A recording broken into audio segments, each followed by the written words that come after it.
Ever since the CIAC classes were announced in July,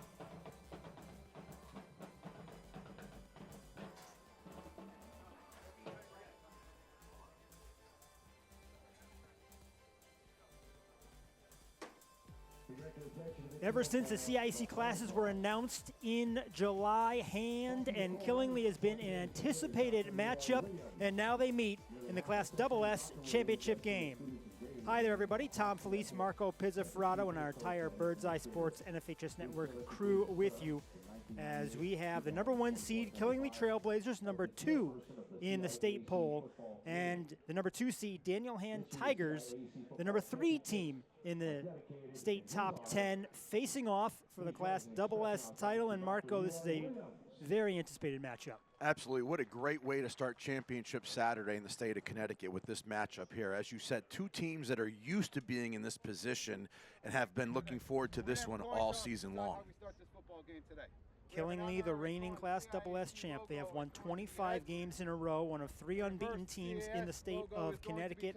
Hand lost in the Class M semifinals last year after winning Class M in 2023. Getting ready for the coin toss, and we will have Leroy Williams in charge of the coin toss, longtime chair of the state football committee, and the championships this year are dedicated to Leroy Williams. Just saw him toss the coin as we get the ruling as to how we'll start this one off. Come on! Appears that Hand deferred the choice to the second half as Killingly's captains shake hands with the Hand captains. Killingly has a dominating offense. Their season low is 41 points. They average almost 54 a game. They have scored the 12th most points all time, and the offense is keyed on the running game. It is, and that's going to be Hayden Allard today. Allard is just a monster. 186 carries this year, 2,004 yards, 34 touchdowns, 9 games, 100-plus yards. So you know where this offense is going to funnel through, and it's going to be up to Hayden Allard to get it done. Last year he had 267 yards and 4 touchdowns, along with a kick return for a touchdown in the state championship game. On the other side with Hand, they've played a bit of a tougher schedule. Their one loss came to Cheshire, who's in the Class L final later tonight. But for Hand, it's been a very good season. They're 11-1, and they've been led by a first-year starting quarterback in Bobby Ray. You know, I loved what I heard Urban Meyer say the other night. He talked about when you get into games, and like when Hand played Cheshire, you get scars, and you learn from that experience, and Hand going through that experience with Cheshire has been scarred and gotten them prepared for this day. So I'll tell you what, I'm going to steal that from Urban Meyer. I love it. But them having that experience, that could be the difference in this game. As you said, Killingly, untested all season long. They've been here before. They've done it over 2 seasons, but they haven't had that chance to get that battle scar to give them a little bit of taste of what it might be like when they face some adversity. See if Hand can make that happen today. James Portney to kick off. The Allard twins, Hayden and Hunter, deep for Killingly as we are underway in the Class SS championship game. And it's Hayden Allard taking the ball at the 5. Allard tripped up, and Killingly will start at the 25-yard line. Yeah, and there's 2 Allards out there. There's Hayden Allard, 32, and 35, his brother Hunter Allard. So you're probably going to hear that name quite a bit today. They contribute on all sides of the ball. Speaking about Hayden earlier, 6 interceptions on defense. So yeah, he gets it done on special teams, gets it done on offense as we talk about running the ball, but definitely gets it done on defense as well. Hunter is the leading receiver, Hayden the leading rusher. Quinn Sumner is the quarterback, 3rd-year starter, the senior under center for the final time with the Trailblazers. Toss to Hayden Allard. And he's taken down across the 30. Wilson Walker, the leading tackler for Hand, in on the stop. Yeah, the Tigers come out with that 4-man front, little 4-4 defense with the outside linebackers outside, trying to prevent easy lanes to the outside so they have some force. So see how, you know, if Hand with a 2-deep safety look as well, just giving them that run box. 2nd and 4. Allard on the toss. And he tried to cut back, and there was no lane for him. Connor Casagrande right in front of him. It'll set up 3rd down and 4. Yeah, Tiger defense there doing a great job flowing to the ball. No gain on the play, so able to contain the running game from the Trailblazers. 3rd down and 4 for the Trailblazers. Killingly needs to get to the 35-yard line here. Looks like they're playing man-to-man on the receivers outside with help over the top.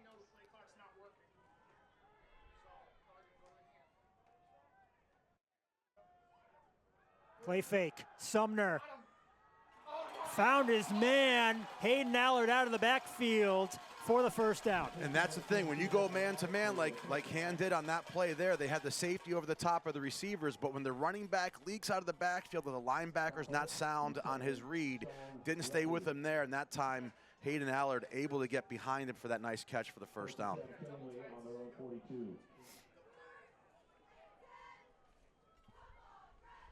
Tell you what, Hayden Allard looks like he's a little bit dinged up from that hit there. He's showing a little body language that looks like he's feeling it a little bit. He was twisted a little as he made that catch. Different look here. Toss goes to Joseph Mackey, the fullback, for a gain of 2. Yeah, a little change up there in the scheme. So that time Hayden came out and he was the lead blocker on that. Small gain by Mackey on the play.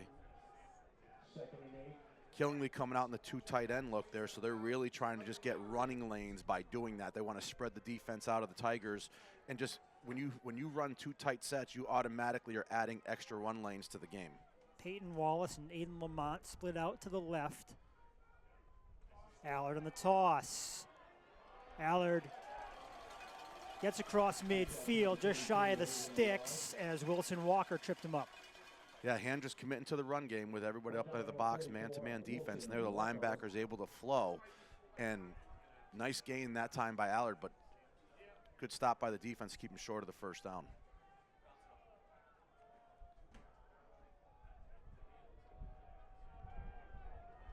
Second, 3rd down of this opening drive. Sumner takes it himself, and he pushes forward for 4 and a 1st down. And you know, this is what this offense does to you. They're going to try to wear you down. They're going to try to run the ball right down your throat, and we've seen that out of Killingly all season long. And so far, Han committing 7 to the run game, and that's just what you have to do. You have to force one thing or the other, and if you're going to play Killingly, you're going to try to stop that run game as much as you can. So committing players down to the box to see if they can do that. Back to the I formation. Sumner finds Aiden Lamont. Lamont out of bounds at the 25-yard line. 20-yard connection as Sumner is now 2 for 2. Yeah, nice job there by the Killingly offensive staff. Seeing that Han goes into their zone look, able to take advantage of those underneath zones when the corner dropped out with that cover 2 look. So Killingly doing a nice job of finding the open areas.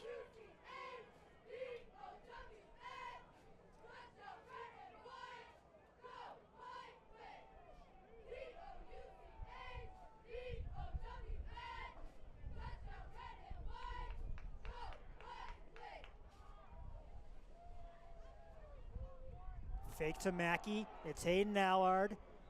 Gets a couple of yards. Number 32, Hayden Allard, ball But carrier. Stone Leckie was the first to hit him. And he holds into a gain of 3. Yeah, that time Ryan Webster, number 13, lined up at the right tight end and does a great job of just blocking down the defensive end and really opening up that side, but unable to pick up that scraping linebacker, able to make the play after a short game. But Ryan Webster with a nice lead block there. Number 23.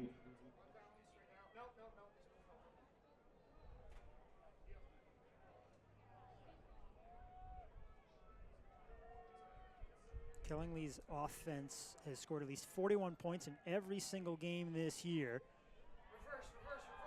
Hunter Allard with it. And he's finally taken down.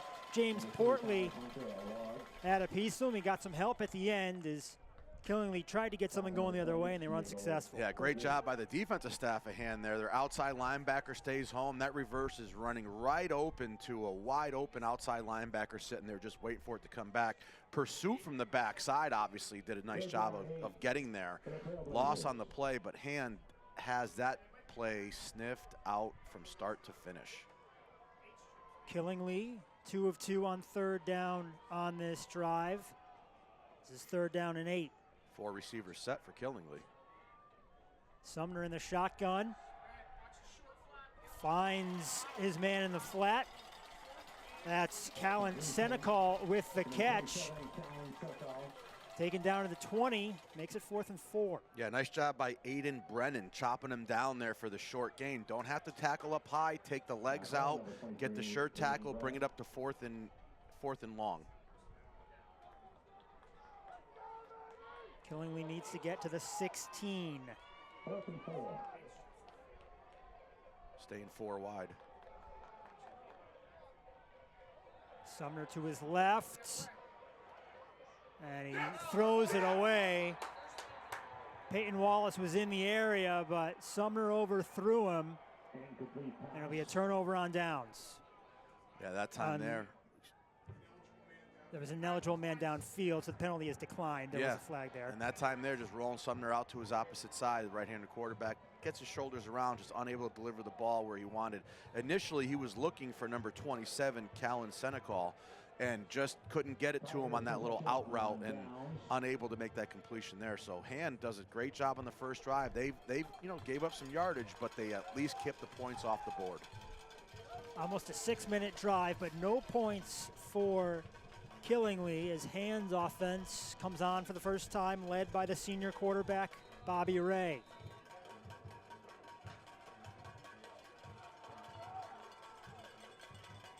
Luca Boyce, the running back, as Ray drops and has a pass knocked down.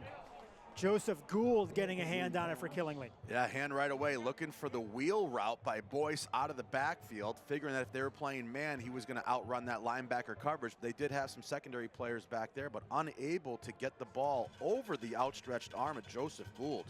Nice job knocking that ball down. Possible completion, could have been a big play with Boyce on the run. Gould, the first team All-ECC player. This goes to Boyce out of the backfield. Luca Boyce gets the first down. And he's up near the 35-yard line. Yeah, and right there in spread option, spread football, that's just good old toss sweep right there. That play is just ideally toss sweep in an I formation, and Hand doing a great job of stretching to the outside, forcing this Killingly team to run on the first 2 plays, sideline to sideline, seeing if they can keep up with the speed of Boyce. Boyce had only 11 receptions on the season. They're going to him in the pass game early here.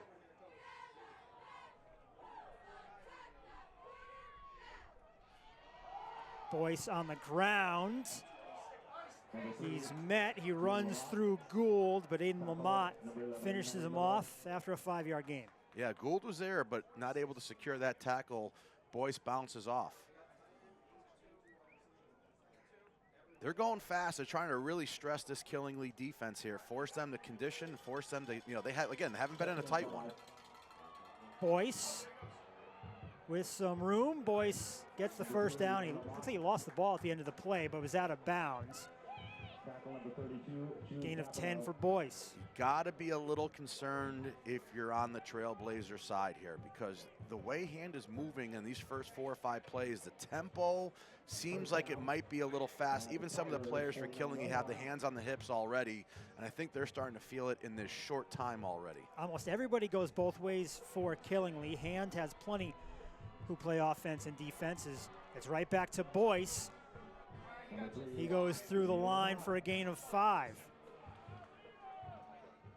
Yeah, and again, got to credit the coaching staff, right? They all put the same amount of time. Well, maybe not the same amount of time. They all get paid about the same amount to do what they do, and so Hand doing a great job of looking at what Killingly brings to the defensive side of the ball with their offensive players playing both ways, and just going to keep this tempo with the gas pedal on and put the pressure on them. At least 5 yards on every play so far for the Hand offense. It's a toss to Cole Presker, and Presker cuts back, and they will give him enough for the first down.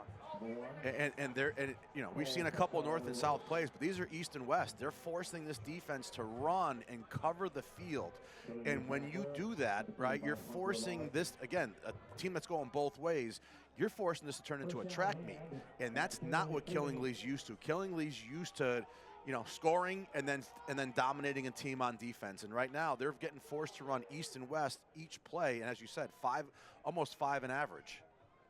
Boyce on the direct snap. And he's taken down. Zach Phillips with a big hit. Holds Boyce to a gain of 1. You know, this is probably the biggest offensive line Killingly's seen all season as well. You know, hand on the side there. You know, Paul Fumix is not a small person at the left tackle, their left guard position as well. Across the board, probably the biggest offensive line they faced all season. So not a good time to have a team that's going to go no huddle on you. 4 seniors on that offensive line for Hand. Catch across the middle. Made by Brandon Riordan. And Hand keeps it going downfield. You know, the good old days, they give you heights and weights, but we don't get those anymore on rosters. Coaches love to keep as much information in the pocket as they can, but that Hand team across the front, as you said, 4 seniors at this time of year, that's what you like to have, that leadership up front. Tigers inside the 30. Ray keeps it, gets out of 1 tackle, but can't get back to the line of scrimmage. Yeah, so on that play there, they had the counter coming out of the guard and tackle pulling to the right side. There must have been a miscommunication in the backfield, maybe a missed handoff, but typically that's going to be your counter tray coming back to the right, and you don't usually see the running back go opposite that, which is why that pressure was all in the backfield.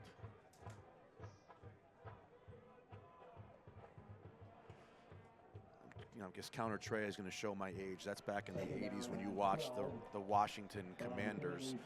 But that was what they called GT right there, guard tackle counter. Boyce the motion man. Quick pass to the left. And Finn Berry reeled it in. So third down, Killingly's able to get him into. We've seen Hand stop Killingly with 2 plays down near the red zone in this same exact situation. Killingly taking advantage there of the passing game, and we've seen them kind of, you know, use both to their advantage here. Hand needs to reach the 18. This is the part of the field where Killingly's drive ended on the other end. It's a handoff. And Connor Casagrande out of the backfield with the first down. Just his 11th carry of the season. And he powers through 1 tackle. Yeah, you have the 3-4 look there by Killingly. 4 across the back. They're playing that quarters coverage. That's their run-stopping look, so their safeties can get downhill. But their safety's unable to get into play early before they gave up the first down. Back to Boyce. Gains a couple yards. When teams play quarters coverage, which they back up 4 people across the back, 10 yards off the ball, they're telling you that we're not going to let you throw the ball to the inside post, but we're going to have 4 eyes back there watching run games so we can help with the 7 that are up front. Into the final 40 seconds of a very fast-moving first quarter. Boyce takes it up the gut again. Powers his way forward. He got 5 or so yards after contact, and it'll be 1st and goal. And that's what happens when you start getting tired. You start grabbing, you start reaching out, and arm tackles, you're not going to bring him down. And you can see some of the linebackers getting pushed out there and getting blown off the ball as they're starting to feel this game, and they're starting to feel this conditioning take over by the Hand team. Hand does not need to run a play here at the end of the period. They do. It's direct snap Boyce. And Boyce keeps churning into the end zone. Touchdown Hand. Boyce powers that entire drive and the final play into the end zone. You know, You say they don't want to run it, they don't have to run a play. They wanted to run a play there. They knew they had this Killingly Trailblazer team on their heels. And right there, Boyce wanted to make sure that before they can go rest, before the timeout, I'm going to pound this down. And you can see keeping the feet moving, drives in, and like we see in even the NFL now, everybody helping the runner get into the offensive, get into the end zone there. Anthony Bowe, the right guard, is the kicker for Hand. And he makes the extra point. That puts the Tigers up 7-0 after a 6-minute 80-yard drive. I'll tell you, 2 possessions each team, that's it. 1 possession for each, but 2 possessions total. First quarter's gone, folks, 7-0. So this is the kind of game it might be. It might come down just a number of possessions, and it might actually come down to the team that obviously is going to be cashing in on those. So Hand able to cash in on their first. Killingly see if they can come back and match here with their second possession at the start of the second quarter. Boyce with 51 yards on 8 carries on that drive. The running game a real part of the Hand offense, and we saw it on the opening drive. And now Killingly will get the ball and have to see what the Trailblazers can do. They got down to the 20 last time out, but were stopped on 4th down. And they probably haven't been in this position yet this year. This is the first time they're probably actually not winning in a game where they actually feel like this is a team that we need to make sure we cannot have any mistakes against. So an opportunity here to see how they answer after that situation, because again, this team hasn't been in this position all season. So what do they do now? How do they answer?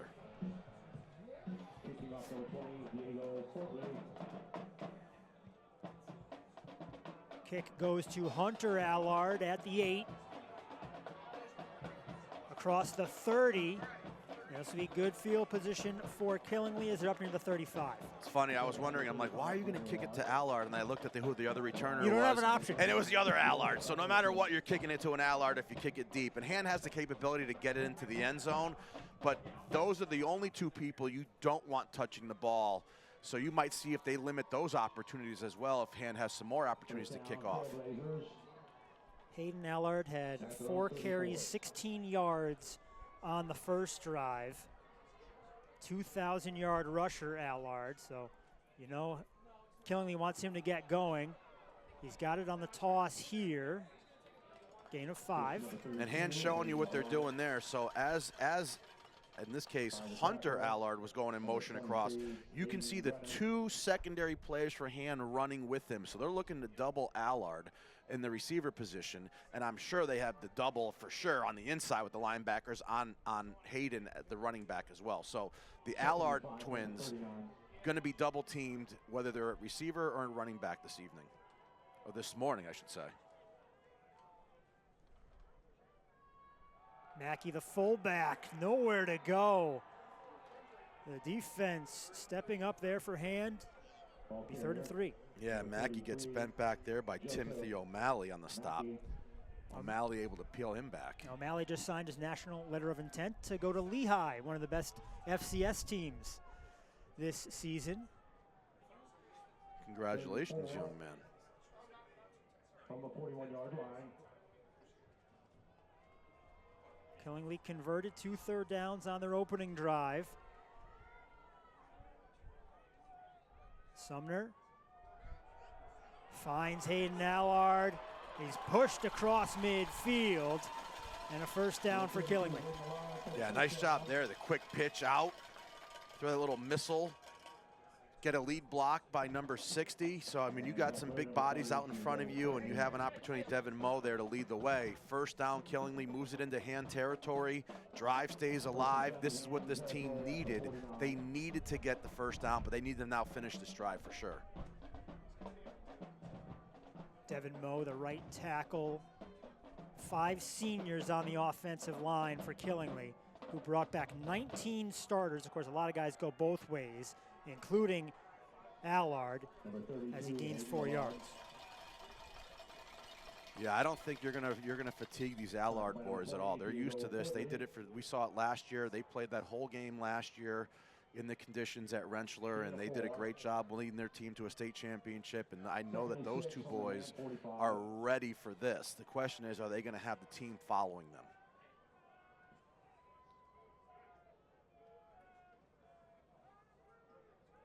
Second down, 6. Mackey in motion. Allard. Enough for a first down, and he's going to keep fighting until they blow that whistle. 6-yard gain for Hayden Allard. Doing a nice job there, just out-manning the point of attack. You motion Allard out, you get a nice lead block by him, you have a fullback already there, you have an outside tight end, and they're just getting plenty of body to the point of attack. That little missile pitch out there gets out there fast, it puts stress on the defense, and you're able to hit them hard. See if a hand makes an adjustment when they start to see that formation come about. Allard had 15 carries for 229 with 4 touchdowns in the semifinal win over Ledyard. Not much doing on that one. No, same version of the play. They didn't pitch it. They just ran it out there on a stretch look. So it's the same thing. It's just a little bit more of an inside hitting gap play than it was on the outside stretch. So Hand does a great job there of keeping control of those run lanes. Semifinal win over Ledyard was a 29-point win, 44-15. It was the closest game since the opening week of the season for Killingly when they beat Bishop Hendricken out of Rhode Island 41-32. Hendricken ended up winning the Super Bowl, the equivalent of Double L in Rhode Island, their Division I championship. Sumner to pass. Lobs it deep for Wallace, and Peyton Wallace brings it in. Great adjustment by the young man. That was a little sluggo route. He ran in on the slant, got the corner to bite up, and then ran the little out sluggo right over the top. Able to run that go route right by him. Nice job by Sumner dropping it in, but great adjustment by the young man there to come back and make that play, Wallace.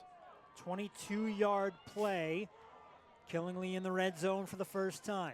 Surprised we don't see more of those out of teams. Great call there by the offensive staff. Sumner now 3 of 4.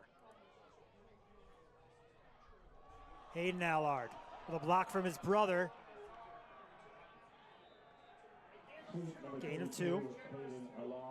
And there's that difference with one less player there at the point of attack, right? If you had one more player at the point of attack like we saw them earlier, which again, you don't want to do the same thing over and over again. The defense will make an adjustment, but having that one more player at the point of attack, you see the difference in the gain being only 2 yards here, and then when they add that extra player, it ends up being 5 to 7 yards.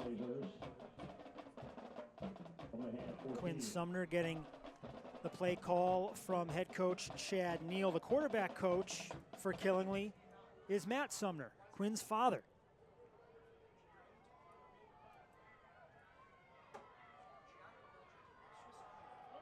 Allard was tripped up in the backfield. Nate Kessel was the first one there. Allard managed to get a yard out of it. It'll be 3rd and 7. Yeah, Hand does a great job against the zone schemes. That's when you got offensive linemen moving to certain areas, and that defensive line does a great job of coming off their blocks and disengaging and getting into those run lanes.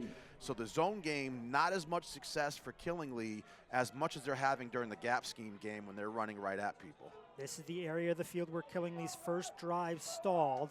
They'll have 2 downs to get 7 yards. Allard controls the toss. He just needs 1 down as he's inside the 5. See, and there's that play. When you get at least that extra step to get outside early, it allows you to get a better lead and a better opportunity with the lead blockers to hit those lanes on the outside. When they're running it from under center and just stretching that ball out, it gives those linebackers time. That little missile pitch is what's making the difference on that play between the 2 yards when they hand it off and that pitch becoming a 7-yard gain. Hunter Allard had one of the big blocks there for his brother.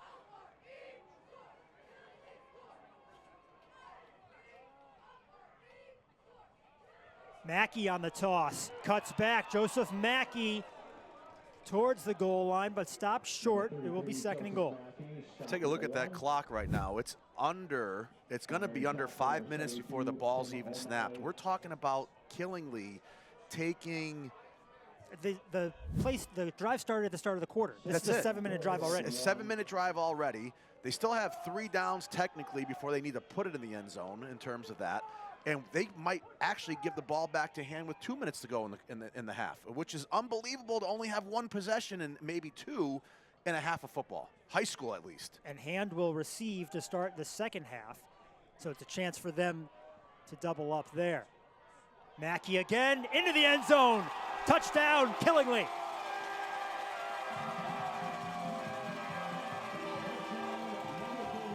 13th touchdown of the year for Joseph Mackey. I'll tell you, what an answer by the Trailblazers, and this is what you wanted to see out of your championship team. Your team that's representing what they did last year with an opportunity to go back-to-back here this year. The answer after Hand with their great drive. Trailblazers able to get 6 on the board. Cooper Logie, the kicker for Killingly, looks to tie this game.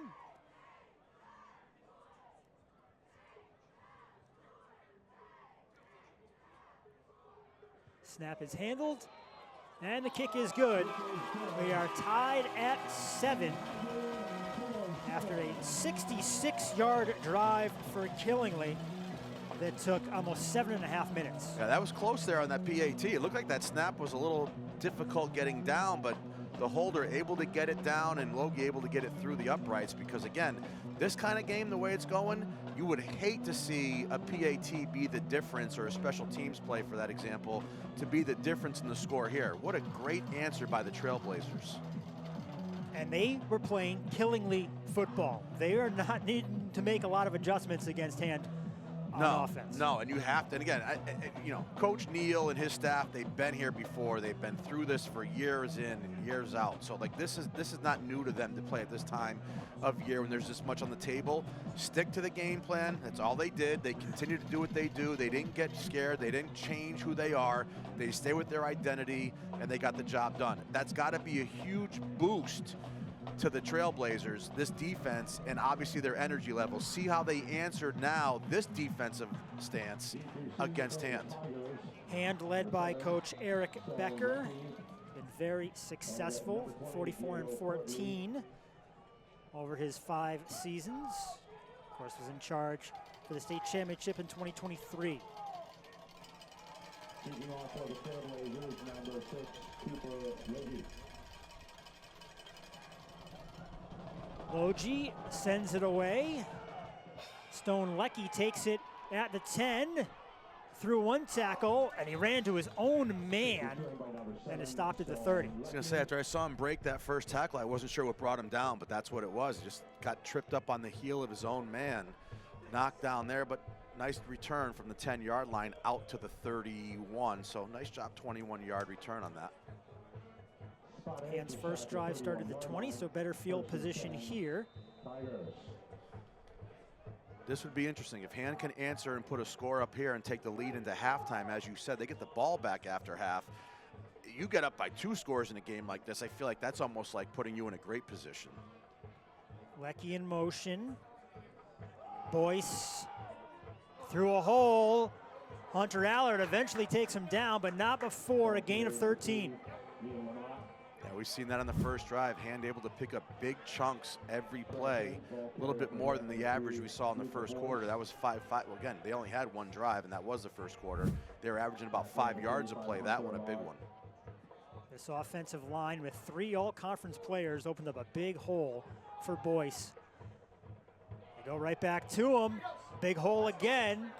Cross midfield before Boyce is taken down. Yeah, and Hand, they're running the GH scheme, so that's just the guard and the H-back coming around on their counter play, and that's bringing 2 to the point of attack, right? So right there, they're just kind of outmanning the point of attack against this killing the Trailblazer defense. Boyce keeps it on the direct snap, and he has enough for a first down. And there, they're just kind of running the read game there. That's either going to be a run to the outside, or the quarterback's going to keep it on a power inside, and that time there, Boyce, being the quarterback in that direct snap position, takes it on the inside run. Boyce checks out. James Portney, a junior, in the backfield with Bobby Ray. Coach Eric Becker calls Bobby Ray his little general as the leader of this offense. Ray incomplete, looking for Finn Berry. Ray did a nice job. I like the way he was trying to lead the receiver, just a little too far out in front. on that one, but trying to lead his receiver so he can catch that one in full stride. And that's how you can give your receiver the advantage, at least on the outside. If they can catch that one without having to turn back, and that's almost a touchdown maker. This is a rare clock stoppage here in the first half. We've played 21 minutes in about 35 minutes of real time. Lecky. And he was taken down. That was Mackey. We just saw Mackey score the touchdown. He's doing some damage on defense as well. Yeah, he's done damage all year long. 92 tackles on the season, leads this defense in tackles, and Mackey there making a huge tackle for this defense, bringing up 3rd and long. Third down and a full 10. And needs to reach the Killingly 36. Boyce in the backfield, 3 receivers to the left. Ray under pressure. Ray over the middle, he's got his man. Riordan at the 25 for the first down.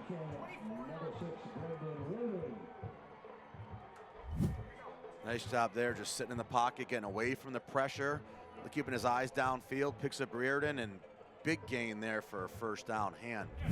22 yards. And a fresh set of downs as we reach the final 2 minutes. Ray handles the snap, and maybe he slips, maybe he slides, but either way, Hand keeps the ball after the high snap. Yeah, that's, at least he did that. You know, maybe you like to see if he had a little bit of a half a second, maybe get up and throw that ball out of bounds. I mean, take the incomplete pass, but give him credit. Got the ball, got down, played it safe, lived to play another down. 2 receivers each side. Killingly still in their quarters look. Ray with the completion, Riordan. And he's stopped short of the sticks. And timeout called by Hand after that completion. Yeah, timeout called by Hand. Quarters looks by Killingly. Once those guys get to 8 yards, they become your man, so it turns into a man-to-man defense there. Once they get to your depth, and there, just a nice job with that completion, gets them into a manageable situation here for the first down. About a gain of 15. 3rd catch of the day by Brandon Riordan. He is a senior. Season high of 5 catches came in the win against St. Joe's in the opening game of the season that really set a tone for Hand as they knocked off the reigning Class M champs with a last-minute 80-yard drive. I'll tell you, I don't know that I've ever seen a half where each team only had 2 possessions and literally only 1 in each quarter. I'm not sure in high school. I mean, we haven't seen a punt, and you figure in a lot of high school games you typically see at least 1, so somebody gets an odd number of possessions at least. The 2-2 match here is just unbelievable. If this second half continues, it's going to be a great game to watch right up until the end.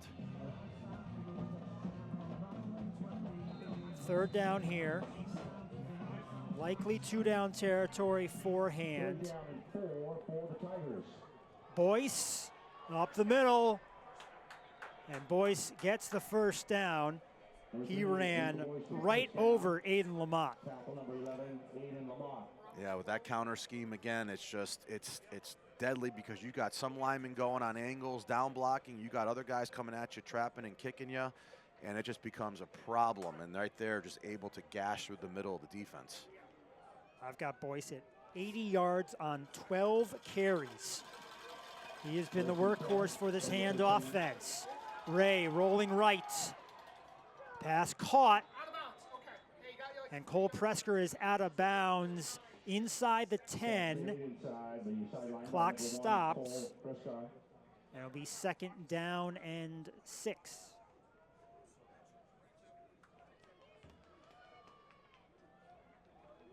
Obvious 4-down territory. 43 seconds ago, I think Hand still has 2 timeouts left. Their kicker, Bo, is 3 of 5 on field goals this season. He hit a 31-yarder. Last field goal he made was in September. Weather's a little bit different than it was in September. 2nd down. Ray across the middle, batted away. Lamont in coverage. Great defensive play there by Lamont. Just does a nice job coming around. Swats the ball down, no opportunity for a catch there at all. Finn Berry, the intended receiver. Fantastic coverage.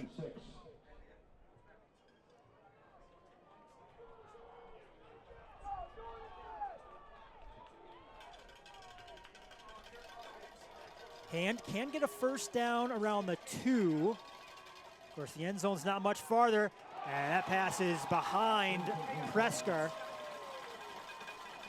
And here comes that fourth down and a decision for Hand.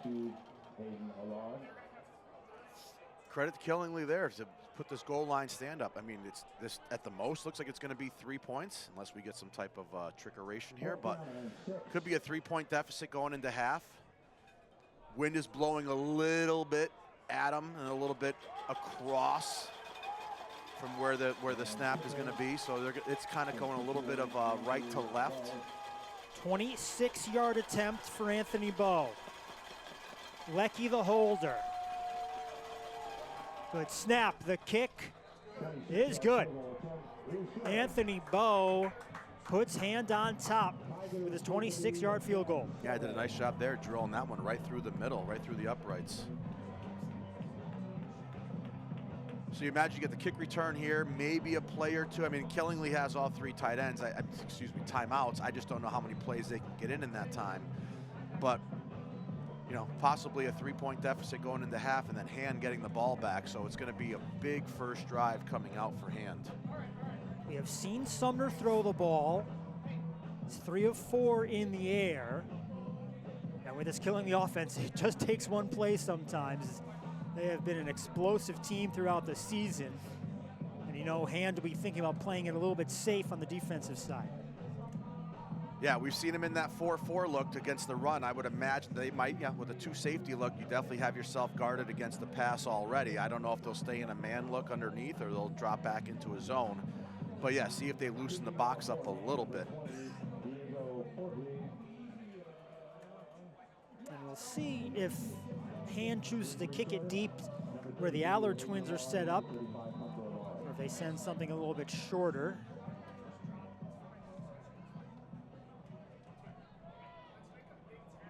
Portney sends it out of bounds.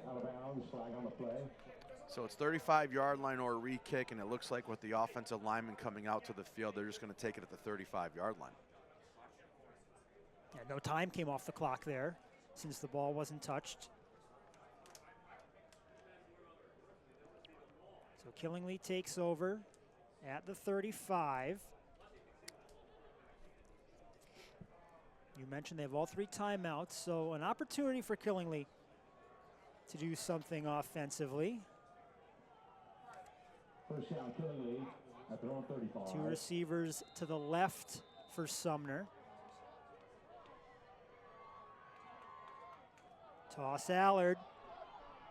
Hayden Allard across the 40, just shy of a first down. Timeout, Killingly. I was a little surprised that Coach Neal wasn't right by the official. I feel like they maybe could have probably saved 2 or 3 seconds on that clock, but able to get the timeout. 24 seconds to go in the half here. Big run there on the first one. See if they can chop some of that yardage away. Maybe break one, but Killingly obviously going to have to probably put the ball in the air if they want to have a chance to get it down there and get a score before the half.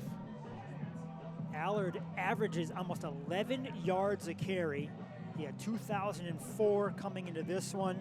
He's over 60 in the first half. Allard just adding to the long line of stud running backs that Killingly has had over the past decade or so. Spencer Lockwood, Soren Reef, to just name a few of the many who have succeeded in the backfield for Killingly. Yeah, and I feel like this, at least, team is a little bit more complete with Sumner at quarterback with what they do in the air, and he has a great touch on the ball. So we've seen them take advantage of a few zone opportunities against this Hand defense. So this offense is probably a little bit more dynamic than it's been in years past, that it can rely on the passing and run game. Right back to Allard. And he gets the first down. So the clock stops there. It's just a 1-yard gain. First down carry, number 32, Hayden Allard. Well, once they spot that ball, that clock's going to run, and I don't see Killingly really ready to run a play, so they might just let this one go. Yeah, looks like Coach Neal might have taken the headset off. Well, they're going to do one, or if they are. Final play of the half. Allard. And he's tripped up by Wilson Walker. It's a gain of 6, but it sends us into halftime with Hand up 10-7. These teams keeping the ball on the ground. And Hand getting that field goal from Bo to break the tie at the end of the first half. Yeah, the possession game is going to be obviously the interesting part here because every single one is critical. I mean, that was 3 for Killingly, 3 possessions if you want to count the last one there under a minute. 3 possessions, 2 for Hand. Hand obviously with the less possessions, but the lead on the scoreboard. So it's just going to come down to which team is able to capitalize each and every time they have possession. And Hand will have the ball to start the second half. We'll take a break and come back. You are watching the 2025 CIAC Class SS State Championship game on the NFHS Network.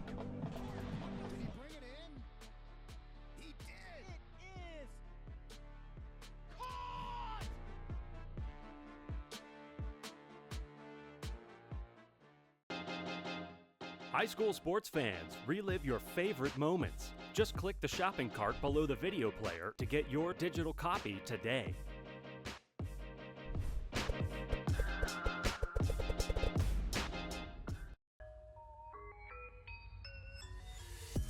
This is heart. This is pride. This is community. This is high school football.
This high school gym used to be packed most nights.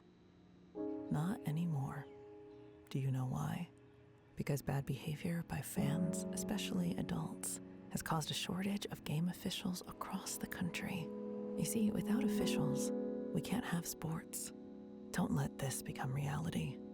It's time for a change. Let's bench bad behavior for good.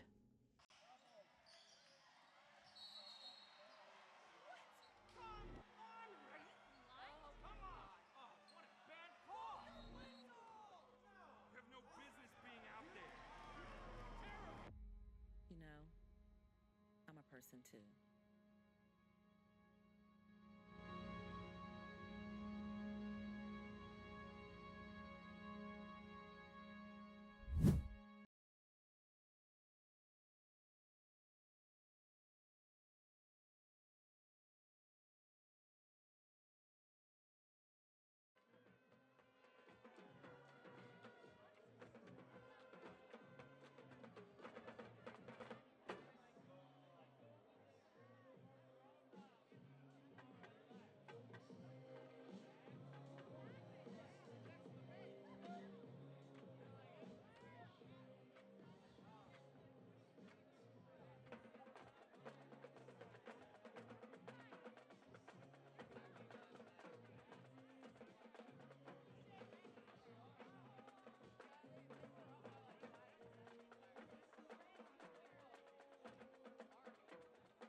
1 second from half court.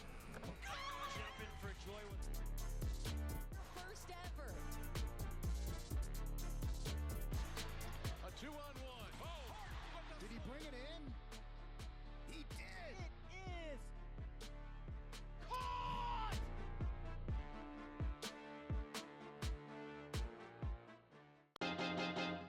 High school sports fans, relive your favorite moments. Just click the shopping cart below the video player to get your digital copy today.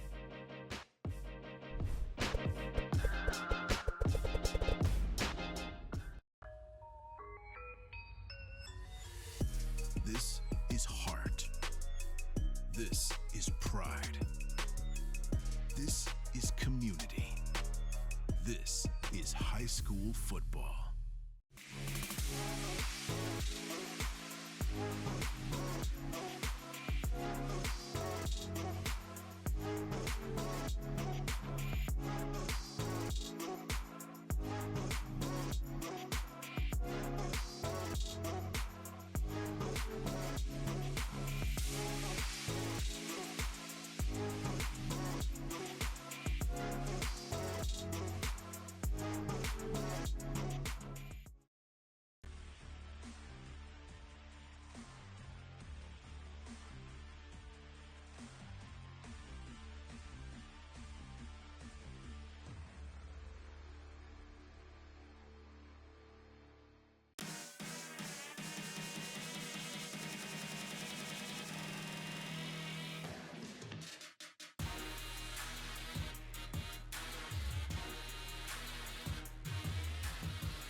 You know, I'm a person too.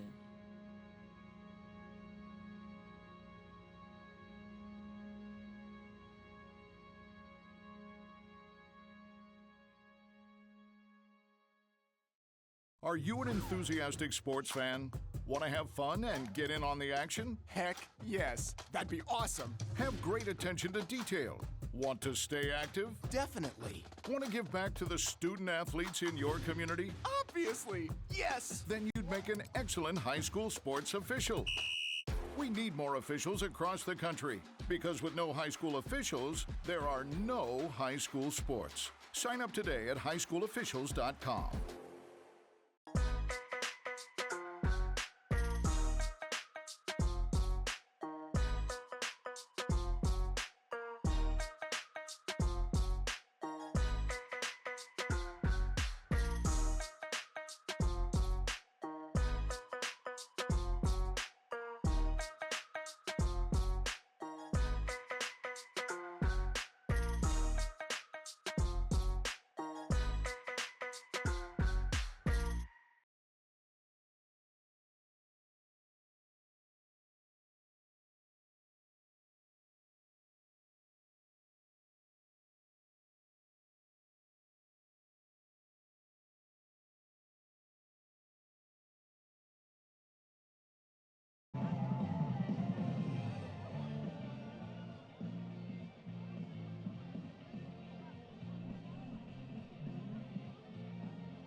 Welcome back to New Britain. Tom Felice, Marco Pizzafrata with you at halftime of the Class SS State Championship game.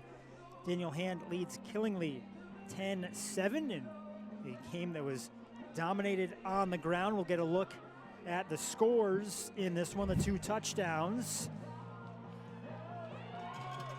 This was Luca Boyce driving forward and eventually into the end zone to put Hand on top.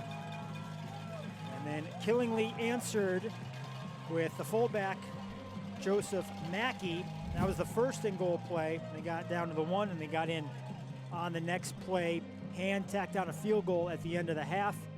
And the Tigers lead 10-7 at the break.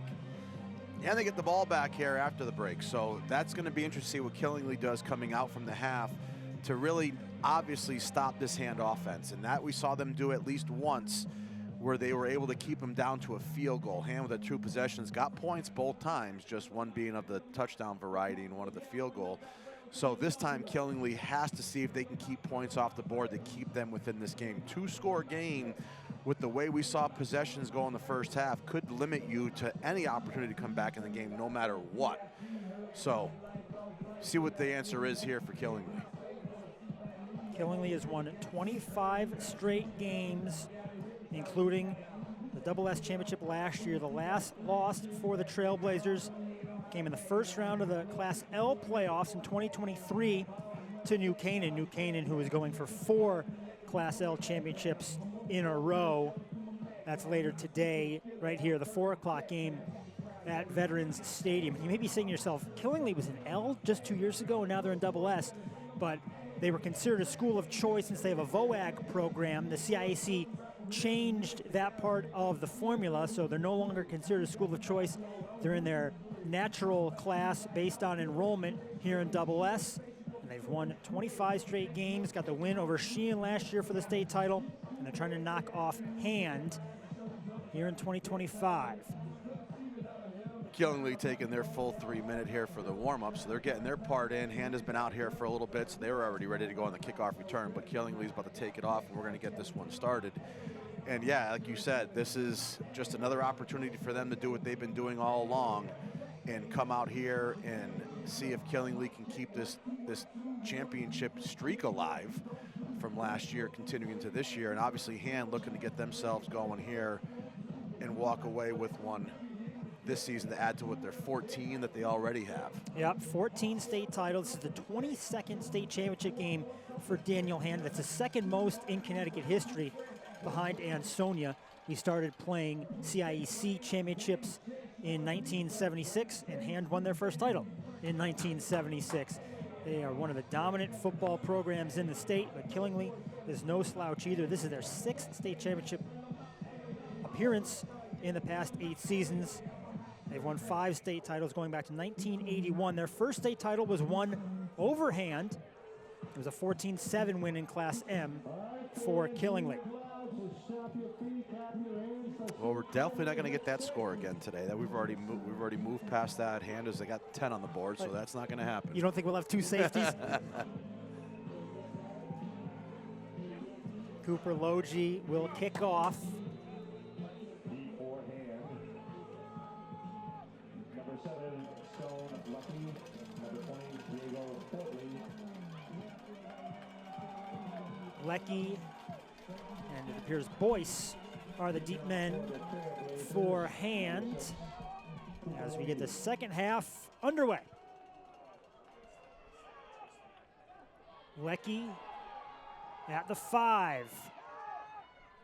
Lecky across the 20 and to the 26. That's where Hand will start just their 3rd offensive drive of the day. Yeah, and that kickoff team is not your regular old-fashioned kickoff team. There are only 2 players subbing in on defense now that weren't on the kickoff team. So you pretty much have your starting defense as your kickoff team. So these Killingly Trailblazers don't come off the field even on special teams, besides playing both ways on offense and defense.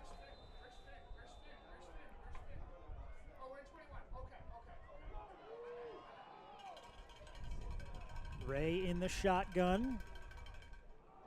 Gives to Luca Boyce. Boyce pulled down by Mackey. but he still managed to gain a couple of yards. That time hitting to the left side there. Mackey able to do what he's done, as we said earlier, leads his team in tackles, does a nice job from the linebacker position flowing, but nice gain by hand on the first one, pick up 3. Boyce had 80 yards on 12 carries in the first half, along with the touchdown.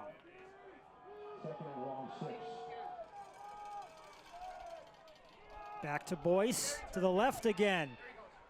He gets through one tackle. Boyce finally shoved out of bounds near midfield. We've got a flag on the play.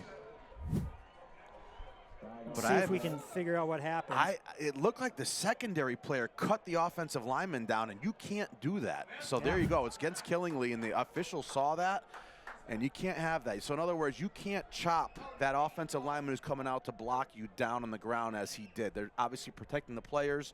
You don't even see that happen. They call that in the NFL. They call that in college. That's not just a high school rule here. You just can't be chopping down offensive linemen that are pulling out and around to come and block you below the waist like that. And it's tacked on to the end of the play.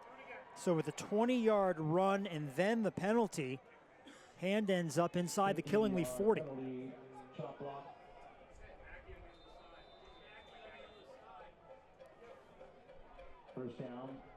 Two receivers to the right. Boyce again to the left.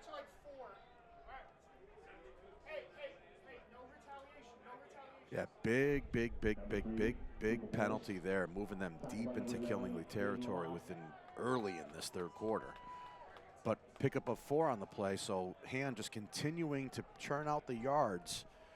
3 and 4, you'll take. That's the first down every 3 plays. 2nd and 6. All 3 plays have gone to Boyce in the left. This time it's Boyce up the middle.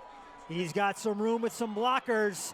Luca Boyce shoved out of bounds, but another big gain. This one 22 yards for Hand. Big gain, big drive for them. We haven't seen them move the ball this fast into the territory as we've seen earlier in the first half. So very quickly deep in Killingly territory inside the red zone in a matter of 3 or 4 plays. And only, in this case, a minute and a half off the clock. Boyce averaging 106 yards a game. He's passed that already.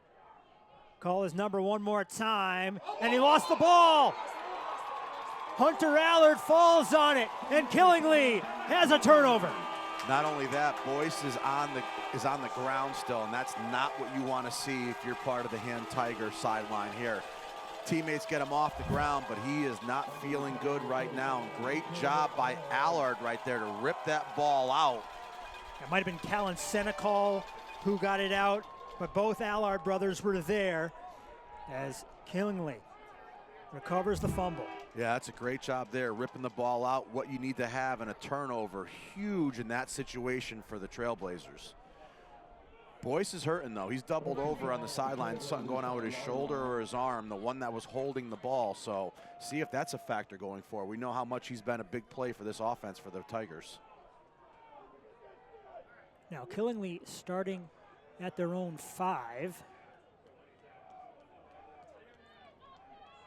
Play clock is down to 5. I was going to say, if they're going by it, these guys are going to have a delay of game here, and they're not sure they know that. That's it. Just before the snap went off, the penalty flag comes out. It's a delay of game. Now, just to make it clear, this is not something that the Killingly Trailblazers are used to, each game having a play clock on the field. So this is the first time in the championship game that they might be using it. And there you can see, not aware of what the time was.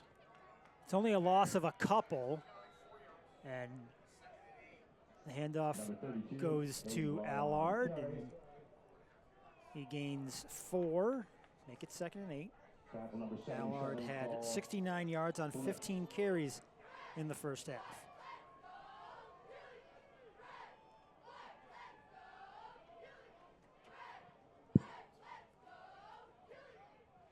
Second and 8.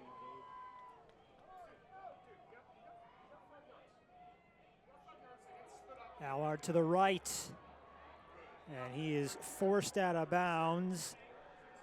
Cole Presker able to stay in front of Allard and hold him to a gain of maybe 1. Good job by the defense here, answering. Just again, just keeping my eye on the sideline there. Boyce is getting treatment, getting his shoulder wrapped up there. Looks like he might have something going on with his shoulder.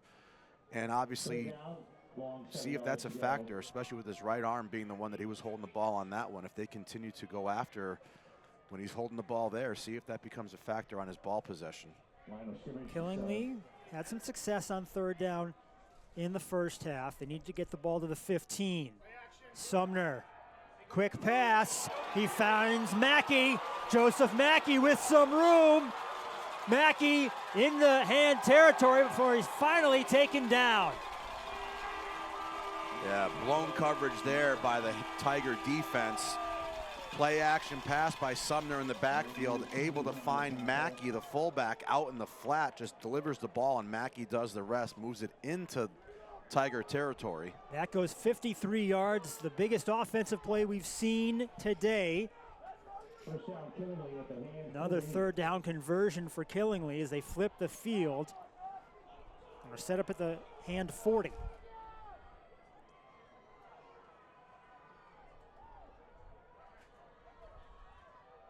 Allard spins through a hole, and he's got a first down, and he's still not done.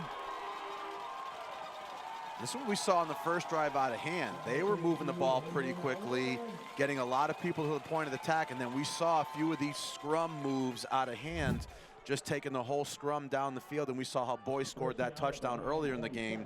But this time, Killingly repaying the favor with the student body going on there for the extra yardage. Yeah, about 4 players on Allard before everybody started coming to him. And he just kept churning as 2 plays, big plays back to back. Mackey. He's hit and goes down. Braden Dempsey, first team all conference, was right there. You see him, number 55. Had a big part in the tackle. So did O'Malley, 72.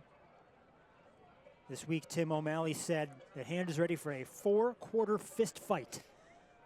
Well, they're getting it right now. We're getting 3 quarters worth at least, and I would imagine the 4th quarter is not going to be much different.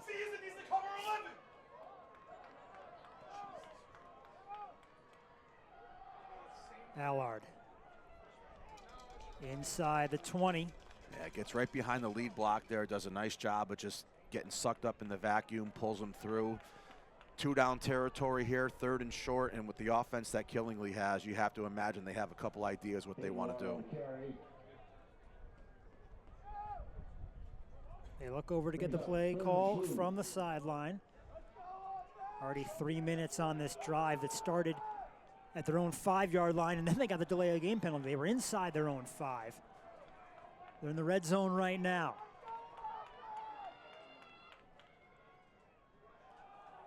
Allard, first down and more. Another gain of 5. He's approaching 100 yards. And Killingly is approaching the end zone.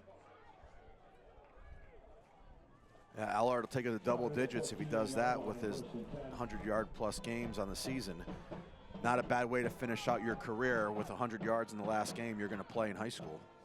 Killingly had just 2 possessions in the first half. They turned it over on down to the 20 on the first drive.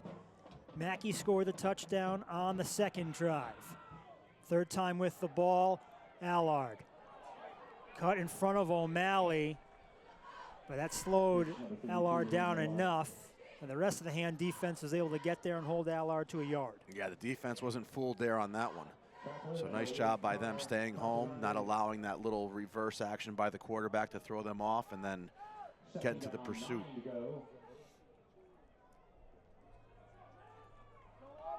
Wallace splits out right. Lamont to the left. Allard with a hole. Hayden Allard, and he's pulled down.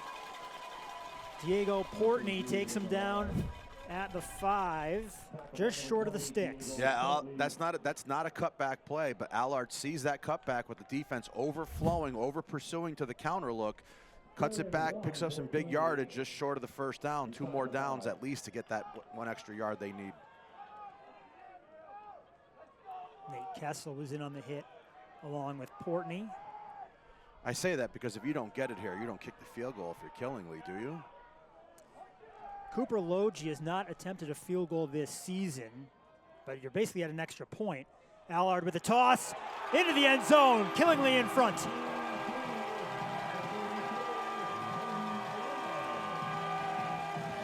Huge answer by the Trailblazers. Again, if you were inside at halftime, you have to imagine that Coach Neal is telling the kids, let's just get a stop. Even better, let's get a turnover and see if we can do what we need to do to take this game back in our favor. And that went exactly as he would have thought it was set in the halftime locker room. Turnover, let's get the ball back, let's score, let's do this, and that's exactly what came to fruition there.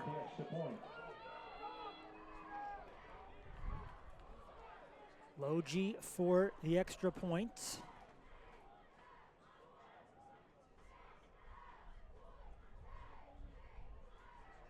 Bad snap. We saw that earlier. Thrown away after the whistle goes. I'm telling you, we saw that earlier, and I said that in the first touchdown. The snap and the hold didn't look clean. And on the second one here, it didn't look clean. That time, he was unable to get it down for the kick. And this is where you start to see the potential differences in a score. Now, mind you, the fact that Hand already went for 3, it's only a 3-point game, but a field goal ties the game, and we know Hand has no problem kicking them. Yeah, we saw Anthony Bowe hit a 26-yarder at the end of the first half. Jaden Barnett is the holder for Killingly, who had trouble with that snap on the missed extra point. And it stays at a 3-point lead after a 95-yard, 5-minute, 14-second drive for Killingly. The big play was Mackey's 53-yard catch, with Hayden Allard putting it into the end zone at the end of the drive. Yeah, and it's a confidence builder too, because you know now if you get in the fourth quarter, should Hand answer here, put another touchdown on the board for Hand at 17-13, you know and you feel comfortable in the fourth quarter, no matter where you get a possession, you have the ability to move it down the field and score. The question will be how much time do you have to do that? Portney and Leckie deep. We do have the question about Luca Boyce, the running back. Looked like he was shaken up. Onside kick. Ball it's still free. loose. Killingly's got it. Hunter Allard coming up with it again. And that might be the difference in this game right there. Special teams are always a difference maker. There is a flag. Get another look at the onside kick. I don't know that anybody left early. The ball went 10 yards, but they did just point for the penalty against Killingly. So they're going to call legal procedure, man, over the line before the ball was kicked, and that flag, a major one. But Coach Neal, how about that? Taking a little shot there, trying to catch the Tigers unaware. Well thought out play, just not able to execute. But let's see here, if someone steps over that line before the ball's contacted, it's close. It's close, and you know what? It might have been a player who was not even in on the play. At the top of the screen was the one who looked like he was there the earliest. Not sure that young man just wanted to get a better view when he took himself across that line before it was kicked, but Killingly here going to have to redo the kick, and I'm not so sure you do it again. Wallace was the player near side who was close to the line. Barnett in the middle, couldn't tell who it was on the far side. But either way, it's a re-kick here from Killingly. You don't do it again, do you? No, you can't. I don't think you can. I mean, even though you like your numbers, you have 4-on-1 right there. It's just 10 by himself on this side of the hash. I just don't think you're going to do it yet. Now Logie goes deep to Leckie, who takes it at the 12. Stone Leckie across the 30. Leckie pulled down. Peyton Wallace with the hit. But that is a gain of 34 yards on the return. Yeah, and you see a return like that where it gets all the way back out to about where you would have onside kicked it. You wonder, like, damn, should we just done it again? And they get the possession there. They get the possession there. Luca Boyce in the backfield. He's the lone man back there for quarterback Bobby Ray as Killingly starts at their own 41. Killingly's 46, excuse me. still in their quarters coverage. 3-4 look in the box.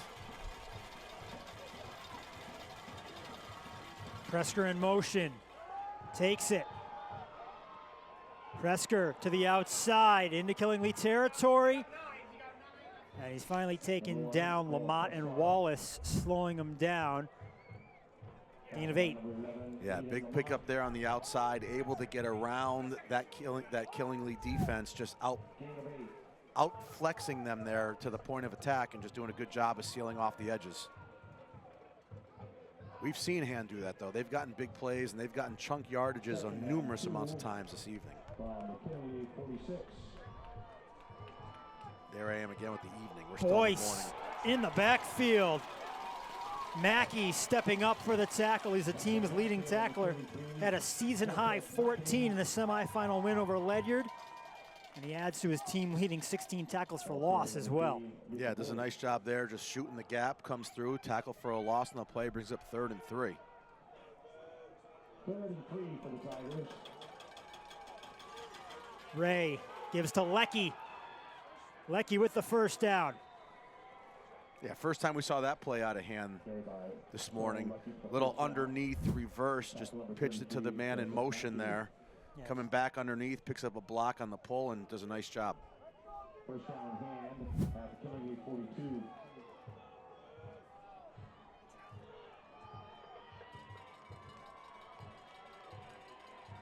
Throw over the middle, and it's incomplete.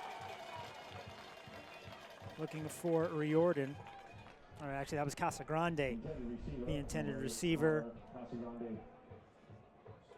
Yeah, Casagrande just kind of running that seam there, but nice job by by Hunter Allard on the coverage. Allard recovered the fumble by Boyce at the 5 on Hand's first drive here in the second half. Killingly taking advantage, going 95 yards down the field, scoring a touchdown to take the lead. Boyce through one tackle. Number 3, Luca Boyce. Looked like that was Walter Oconee in on the hit. Boyce still able to make it an 8-yard gain. Hand going hurry up here. Boyce up the middle. First down inside the 30. Another 5-yard gain for Boyce. I've got him at 20 carries for 150 yards. And they get right in that wildcat, try to catch the defense unaware, and Boyce able to pick up the first down. Boyce off the field. Portney now in at running back. Ray with time. Now to his right. Ray in trouble. And he throws it away. And a flag comes down. Looks like a late hit as Ryan Webster knocked down Ray.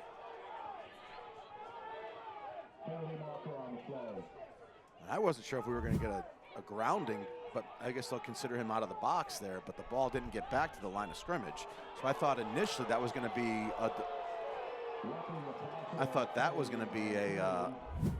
yeah, I thought it was going to be intentional grounding, but they call roughing the passer. Yeah, so I guess they didn't like him being tackled there after he got rid of the ball. That's a first down for Hand now, and that moves it again, just like we saw earlier on the drive to start the half. A big penalty moves him deep into Killingly territory. Yeah, that penalty for the block, the offside on the onside kick, and now this penalty that puts Hand inside the 15. Boyce churning to the 10. Another and flag. Flag comes in late. And the hand kids are clapping and they're pointing that way, so you have to imagine this might be against Killingly, and they're just losing their cool a little bit, which we haven't seen Killingly do in the past, at least. Conversation between the officials here. Grady Van Hine appeared to approve of the conversation as he was clapping. The officials are pointing in Killingly's direction. Personal foul after the play. It'll only be half the distance, but it's not a good theme for Killingly that they're picking up these penalties. No, and that's what the difference is, as we said so far. All these plays that have gone against them tonight, it's penalty related, and that's going to be the part that maybe you look back on if things don't go in your favor and say, hey, listen, you know, those 3 or 4 situations that we had happen in the second half put us in a huge hole that we were unable to come out of and hopefully learn from that. That was not an automatic first down, so this is 2nd and 1. Boyce on the direct snap into the end zone. 2nd touchdown of the day for Luca Boyce, and Hand is back in front. Yeah, Killingly looked like on that play they kind of lost their edge a little bit, lost their focus. I think, again, these penalties are starting to get to them a little bit here, and see if they can get it regrouped as they get themselves off the field after this PAT, see if Coach Neal can wrangle them back in, because you have 2:18 left in this quarter and then another 12 minutes, and that's probably at least 2 possessions, and you're going to have to make sure out of those 2 possessions you get at least 1 in the end zone, and you for sure keep Hand from scoring on theirs.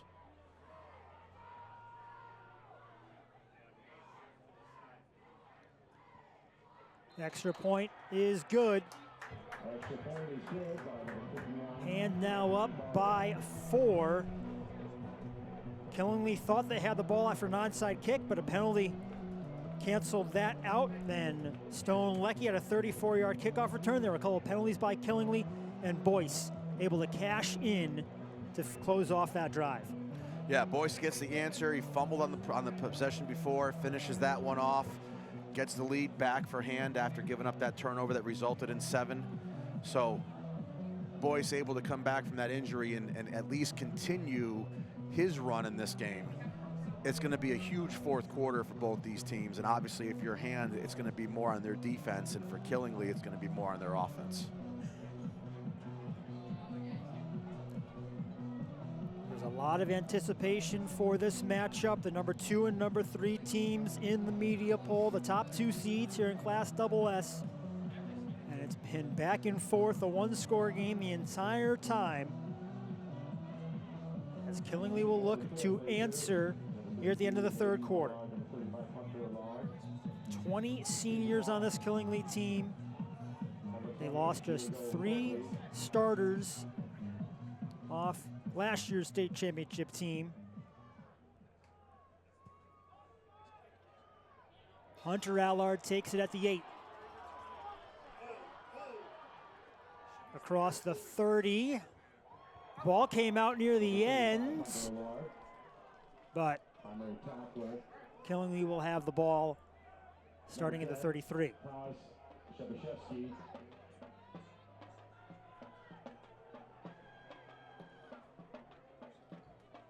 Wouldn't be surprised to see Killingly still have the ball after this quarter commences in 2 minutes and 10 seconds. Nope, they have been controlling the pace of this game on the ground. Hayden Allard, 23 carries, 111 yards. Right back to him, bounces off his own man, and there's nowhere to go that time for Allard. He got back to the line of scrimmage. Yeah, and that time he put his head down and went to the cutback without it being there. He just kind of intuitively felt like it was going to be the same as that time he had down in the red zone there, and that time the Hand defense does a great job on the backside. They don't collapse down to where the point of attack was, stay home, and just with that false sense of reality there, thinking it'd be the same situation, unable to pick up any yardage. We saw head coach Eric Becker pacing the sideline for Hand in a vintage looking, at least, Hand sweatshirt. Sumner, pass is deflected, and it's taken by Tim O'Malley into the end zone. Tim O'Malley with the Hand touchdown.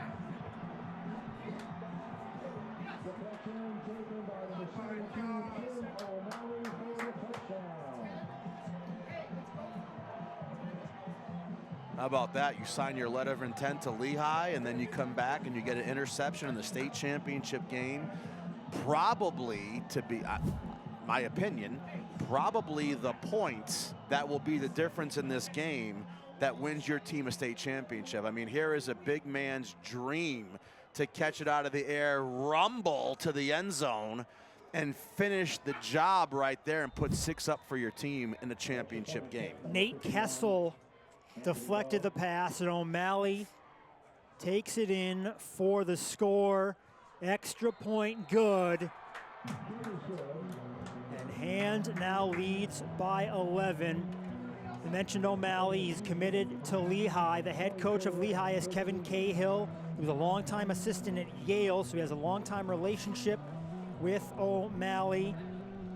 And Lehigh had such a great season, the number 5 seed in FCS. They were undefeated. They lost to Villanova in the FCS tournament. And O'Malley getting to celebrate in his last high school game. He's played both ways since freshman year, not something that happens a lot for a program like Hand. No, and that just goes to show, obviously, the type of football player he is, and you don't just, not everybody gets a scholarship, so to get one of those and have an opportunity to go to school for free, doing hopefully the thing that you love doing, it's obviously a great testament to the young man and the opportunities that he set himself up for. I just don't know.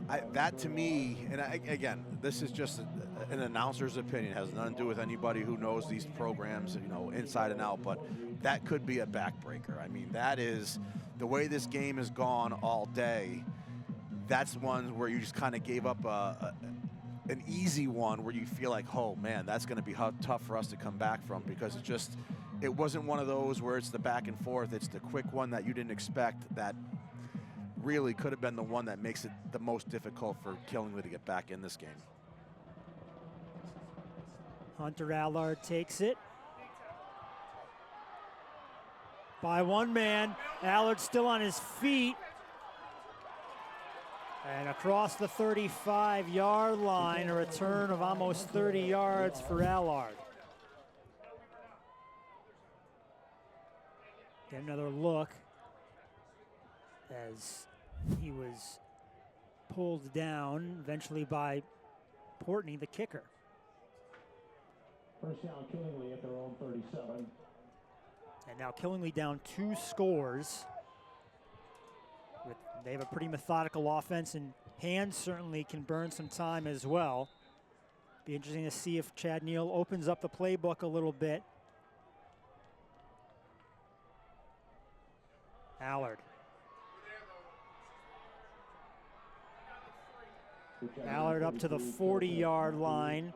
Give him 3. Looked like Casagrande was one of the first ones there, along with Kessel, who just had that big deflection. Yeah, you gotta love the white jerseys around the ball. There's 3 or 4 getting off the pile. Everybody that you have to come off of in terms of Allard, it just takes energy out of you. And right there, you can see the Tiger defense just pursuing and making sure they're getting hats to the ball to make his life as miserable as possible going into this 4th quarter.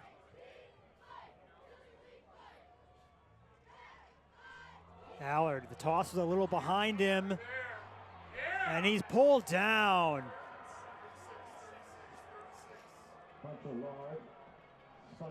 Yeah, Stone Leckie does a great job there of wrapping him up around the waist and just allowing himself to just stay attached to him and not letting him break free, because that was the one person who needed to get blocked, and that didn't, and he did a great job there of just knifing through and securing that tackle.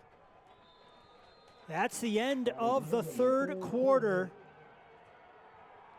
Killingly took an early lead on Hayden Allard's touchdown, but Hand answers with Boyce and then O'Malley on the interception return to be up by 11 as we head to the 4th. We'll step aside and come back. You are watching the 2025 CIAC Class SS Championship game on the NFHS Network.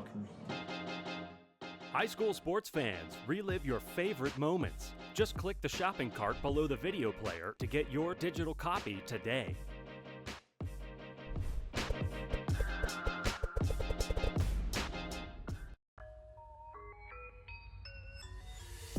This is heart. This is pride. This is community. This is high school football.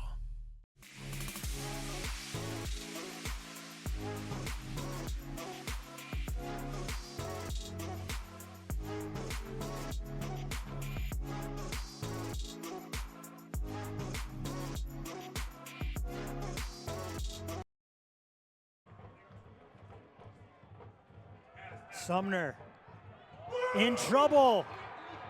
Kessel there again. First play of the fourth quarter is Nate Kessel getting a sack. Yeah, big play there. Huge. And now it's 4th and long, double stakes. It looks like this is going to be the first time we see the punter come on the field for Killingly. Probably haven't seen him take the field many times this season. Number 26, Joseph Gould, is your punter. So an opportunity here for Hand to retain possession early in the fourth quarter and again really ice this game away.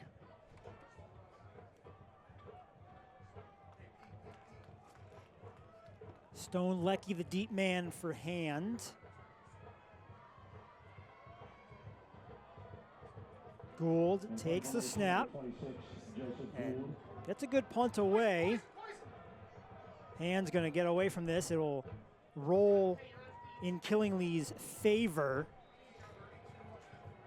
It's a nice punt, like you said. Got it up in the air and just got the Killingly bounce that they needed. And you know, you drove the Tigers back to start just inside their 30-yard line. This has got to be a 3 and out if you're Killingly, though. You need to get the ball back. You need to get 2 scores. And we've seen how tough it is to come by this morning in terms of time of possession and how much these teams have both been able to monopolize the clock. Ended up being a 39-yard punt as Hand takes over at their own 28. They are 11 minutes away from their second state title in 3 years and their 15th overall.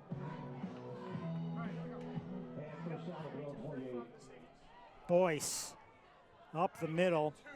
He might have ran into Paul Fumex, the left tackle, that slowed him down more than anything. Joseph Gould able to get on that play there. 68 tackles on the season, picks up another one there. Big one, short gain. And we haven't seen many of those out of Hand so far this morning where they've had a short gain on any play. Boyce now over 160 yards. First team all-conference as a junior, Luca Boyce. Play clock to 10. Hand has the luxury of taking their time here. High snap, Boyce has it. Boyce with some room, across the 40 before he's finally forced out of bounds by Hunter Allard. I didn't think he was going to get the edge there, and Boyce did a great job picking up the edge and just getting out the outside, and nice job outflanking the defense there and getting first down yardage. 15-yard gain. He's picking up that blocking on the outside and does a great job of obviously getting it downhill, downfield.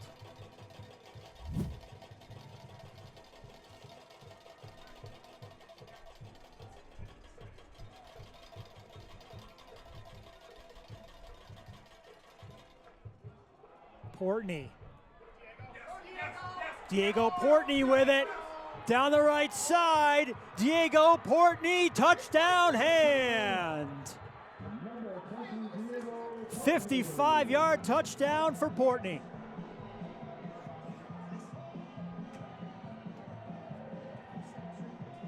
Portney gets a little jump cut in the hole there, which is what sets him free. And once he gets it to the outside, he just outruns the defense to the end zone.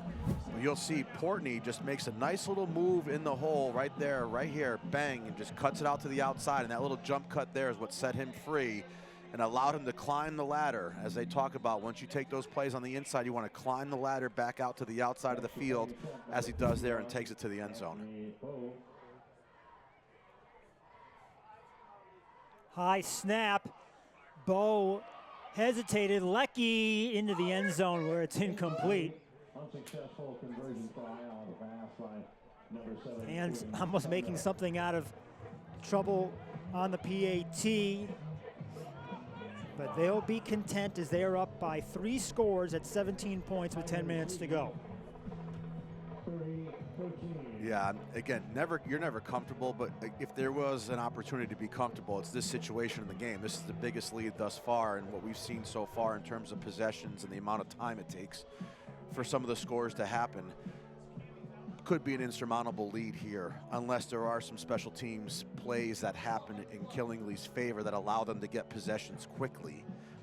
That might have been the proverbial icing of this game. Killingly has already been on the receiving end of a turnover. They thought they had that onside kick before a flag. That's really the turning point, as Killingly was up by 3. They would have had the ball, but a penalty canceled out the onside kick.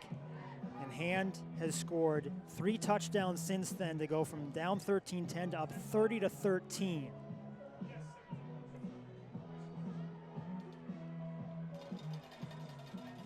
Hand only had the ball for 59 seconds on that last drive, but the 6 points on the scoreboard are even more important than the time, as Portney, who just brought it into the end zone, will kick it away.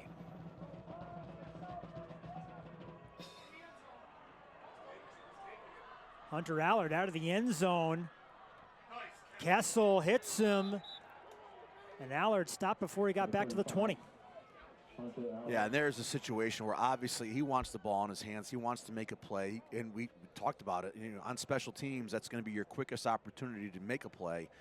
And there, he was trying to do it for his team, and not able to get it back to the 20-yard line. But at the 18, this offense, 2 yards, I'm not sure it makes a big difference for them. Wallace and Lamont split to the left. Hayden Allard hitting the backfield. Kessel again. He has been everywhere in the second half. Nate Kessel, just a sophomore, stepping up for Hand. Yeah, Aiden Lamont had a tough time there trying to block him on the edge, and Kessel does a great job coming off the block, and with him still attached, makes a great play on Allard in the backfield. Loss of 4. Things going the wrong direction for Killingly as they look for back-to-back state titles. 25-game win streak on the line. Sumner across the middle, finds Hunter Allard, and he's got a first down.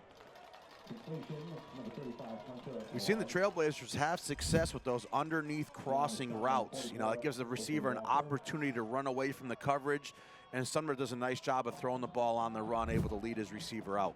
First reception of the day for Hunter Allard. He's the team's leading receiver this season. Hayden, nowhere to go. Wilson Walker with the hit, holding Allard to a gain of 2.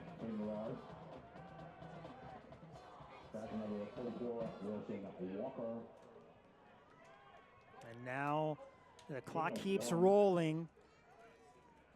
Killingly, they don't usually have a fast cadence on offense. They need 3 scores here. Do have all of their timeouts, but it doesn't help too much. You don't have much time when you want to use them. No, they don't have to huddle. They can go no huddle, but yeah, you said the tempo, though, is not using, and they're in favor at least. Play clock at 4 as Allard takes the handoff for a gain of 1. Yeah, so they're giving up 36 seconds of play clock there, with the 40-second play clock starting as soon as the ball's blown dead. And then you see the opportunity where they kind of just wore it down and having a difficult time kind of getting that call in there. Some they're not quite sure what coach wanted to do initially. And you mentioned it earlier that these guys, they looked tired at one point in the first half. These guys are going both ways. They were chasing Portney on his long run defensively. Well, it's been a long morning for Killingly. This is 3rd down and 7. Sumner, Allard out of the backfield. Hayden Allard stopped short of a first down. He gains a couple. Yeah, nice job by Andrew Seahughes in there on the play. The senior steps up on the defensive side of the ball, able to keep Killingly into, or not get Killingly into a 4th down situation. Looks like Gould is going into the punt formation with 7 minutes to go and down 3 scores. They are on their own half of the field. Lecky is deep. It's a fake. Mackey, that's Hayden Allard, actually the up man, and he stopped short. I'm a little surprised at the call there. I think your best shot is with your offense. Yeah. I think you like the fact you're trying to get them maybe in a spread set. I don't think Hand thought you were going to punt it. So I think that their kids obviously were ready for that. But it's one of those situations I personally think you have a little bit more success with your offense on the field in that situation than going to your punt team, where I think the defense kind of has it already sniffed out. Yeah, you have an offense that averages 9.5 yards per carry on the season. Now, you haven't played the hand defense every game this year, but to resort to that is questionable. Yeah, looks like Killingley is going to commit to the one-on-one on the outsides and bring the safeties down now to obviously play against the run game here of hand. Wilson Walker with the handoff, and that goes for a gain of 8. And even with 9 in the box, 9 against the run, you can see with the backup running back in right now, still picking up a gain of 8. And that just comes down to your big guys up front, the senior leadership up front, and that's where they start to take over in plays in games like this in the fourth quarter. Killingley's drive took over 3 minutes. Ray flushed right, throws across the middle, and it's incomplete. Lamont in coverage. It's a nice job there by Lamont in the coverage, and Killingley, Hand obviously with that short yardage, they said, hey, if you're going to play 9 in the box, we're going to take a shot at it. And that time Killingley able to back those safeties out on the pass play, get back into coverage, knock it down. Obviously, 2-down territory here left for Hand. Presker was the intended receiver. Boyce, first down and more. Luca Boyce pulled down inside the 20.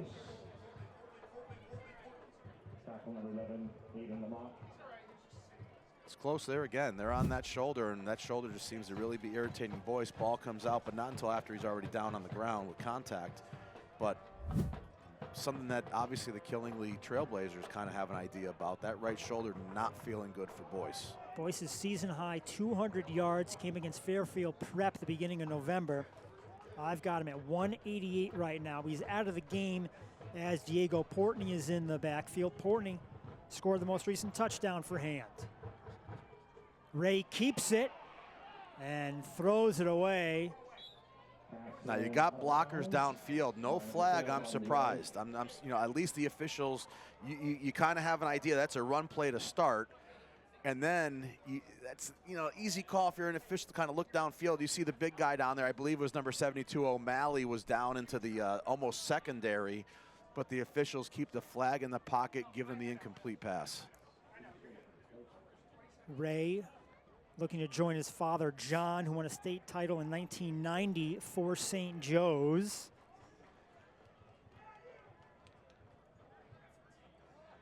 First game of the year. Ray's first varsity start was against St. Joe's, and Hand took them down. It started this season that is ending with Portney in the end zone. Touchdown, Hand. Second touchdown of the day for Portney. This one goes for 17 yards. I wonder coming in if Portney thought for a second he'd get 2 touchdowns in the championship game, and so far we've seen him. I mean, again, you love having Boyce, not asking the kid not to be there, but you have to wonder if Boyce wasn't there, would Portney not already have 4 touchdowns possibly today? So they have a 1-2 punch, obviously, out of those 2. Portney's season high was 3 carries for 26 yards. That was in the semifinal. He's got 2 touchdowns, over 70 yards, as Bo adds the extra point. Daniel Hand pulling away. They're up 37-13.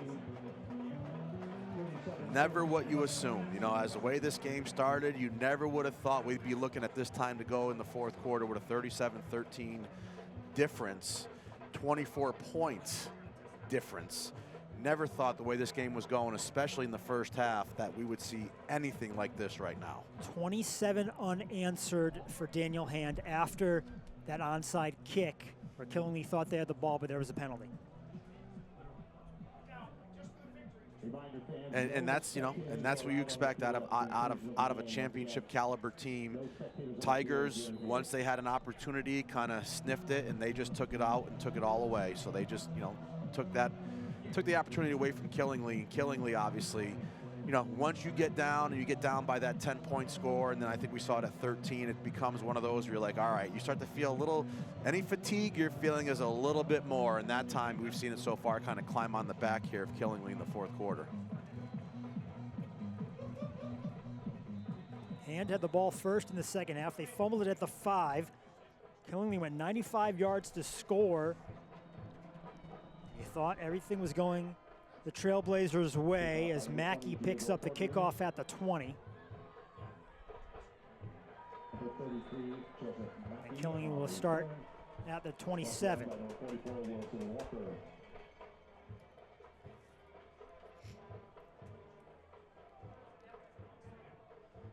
Obviously for Killingly, this is not how you wanted things to go, but still a great season. 12-0 coming off an undefeated state championship last year. 20 seniors for Killingly, who, even if this game doesn't go their way, have left a great mark on the program. Yeah, absolutely. I mean, Coach Neal, what they've done, you know, where they've been for the past several years, the continuity of the program, no matter, as you said earlier in the telecast, who's come in terms of running the ball, they still churn out runners, and they still have dominance when it comes to that ECC conference, and they're always represented here deep into these playoffs. You have to imagine that's going to keep, but yeah, 20 seniors, and the quality of seniors they have on this team, that's going to be quite a loss to overcome. Second down, it's Mackey, and he is stopped just short of the line to gain. Maybe they'll give it to him. And they give Mackey the first down. Mackey, one of these seniors, the second leading rusher on the team. He scored the first touchdown of the day for Killingly. First down at Killingly 37. Killingly's just going to work this clock out. They're going to play. They're going to finish the game. They're going to keep doing what they do, but they're not trying to do anything over the top. It's Mackey again. Gain of a couple.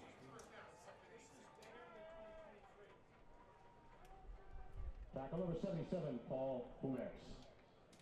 Nothing's going to make it easier, and nothing's going to obviously make the taste, you know, come out of their mouth, but at least you want your kids out there finishing the game. This is their last opportunity in high school.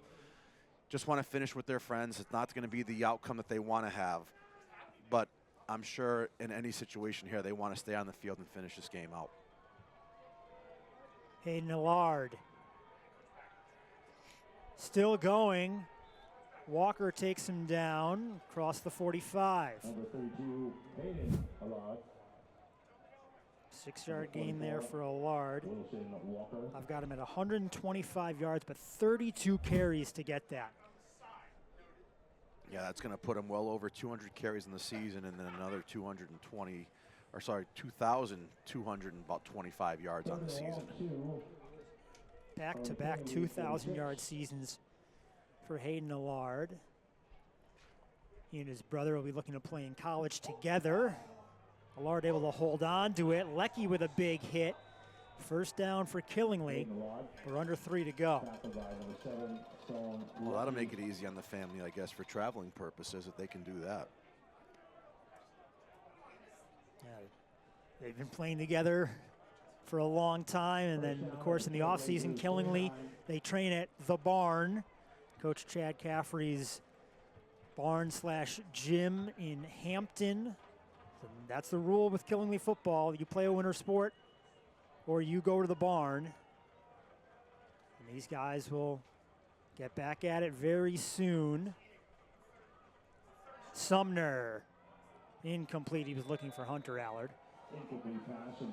Thought he was going to take a shot to Webster going down the middle of the seam there, but I'm sorry, not Webster. Looks like that's number 27, Senecal. Yep. Thought he was going to take a shot at the seam there, just see if he can get one over the top, possibly maybe get 6 on the board before this one, the clock runs itself out.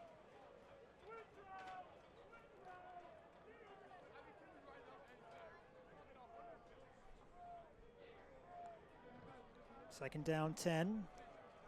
Sumner. Handoff Allard, and his hand defense is still right there. Fumex with the hit. Number 32, Hayden Allard. Loss of 1. Well, it's been a great start, at least the championship Saturday. I mean, absolutely. This is the first of 6 games throughout the day, 4 of them here at Veterans Stadium, 2 across town at Central Connecticut State University. Next up is Class S, Sheehan and Northwest Catholic. Of course, you can find all of those here on the NFHS network. How about you're going to have a state championship crowned before noon on Saturday? Yeah. Caught myself a few times saying this evening during this telecast. Mackey, no fooling this defense. Wilson Walker and Cole Presker there. Just stop Killingly. And a fitting, possibly final defensive play for the Tigers.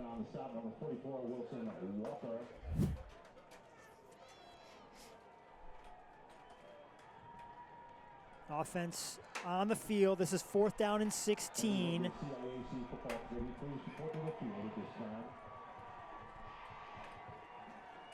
Yeah, imagine Killingly here is going to run one last play at least for their offense.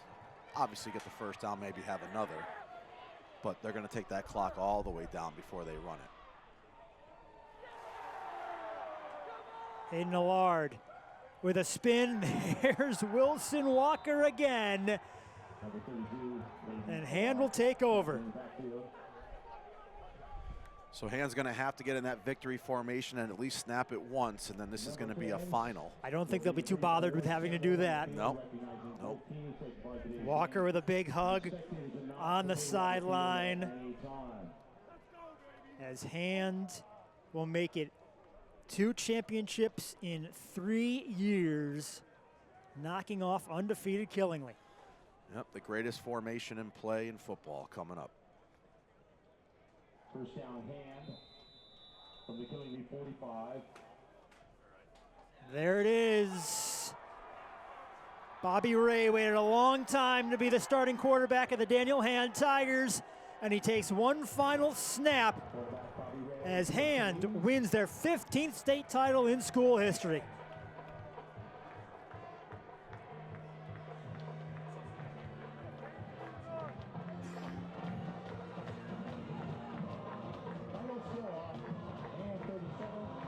Coach Eric Becker shaking hands with Chad Neal.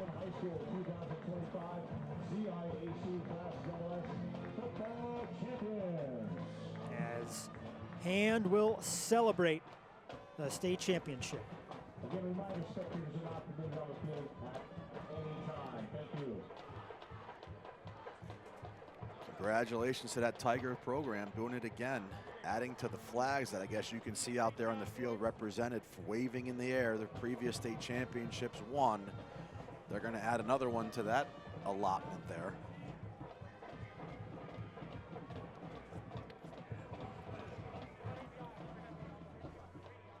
The water dump has already happened to Coach Eric Becker, as you can tell. For Killingly, still a great season, going 12-0, coming into the state championship game. This game turned on that onside kick. Yeah, I mean, it was back and forth in the first half. I mean, very few possessions as we saw it going. And then once that momentum change happened there, that shift, Hand at first was reeling when they thought that onside kick was going to go back to Killingly. But then once the official made the call and they knew that they had an opportunity to take possession after the penalty, and then they added the penalty to it, it just changed everything for them there. And that's just where this game turned, as they would say, on a dime. It was 27 unanswered by Daniel Hand from that point on, as the Tigers score the final 4 touchdowns of the game and clinch the Class SS title.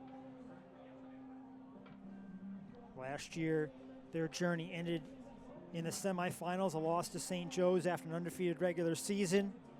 1 loss in the regular season this year, but they're not going to be thinking about that as they celebrate their state title.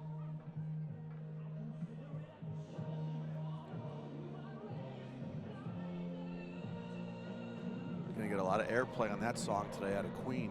Yeah. We'll have 6 of them throughout the day here in Connecticut, as we'll have the award ceremony on the field. as we honor both of the excellent teams that took part in today's game. The championship medals and plaques for today's final are being handed out by members of the CIAC Football Committee. First, we'd like to celebrate the runners-up from Killingley High School as they are awarded their medals.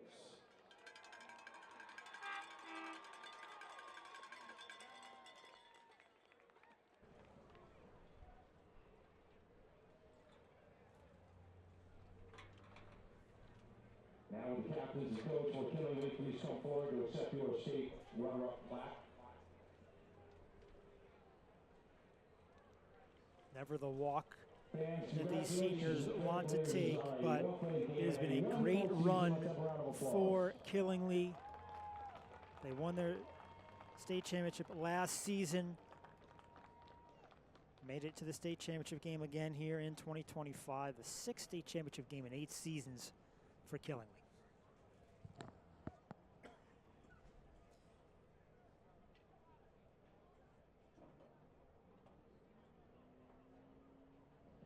And now, we honor the state champions from Han High School as they are awarded their medals.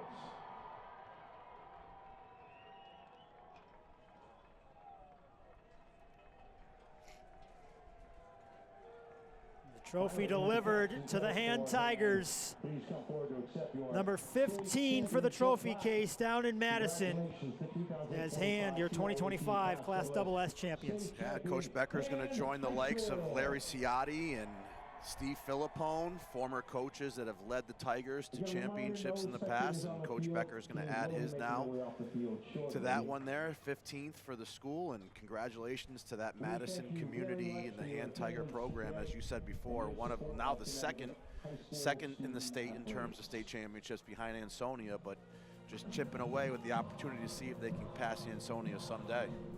This game had a very quick first half, long drives, keeping the ball on the ground. Luca Boyce scored first to put hand up 7-0.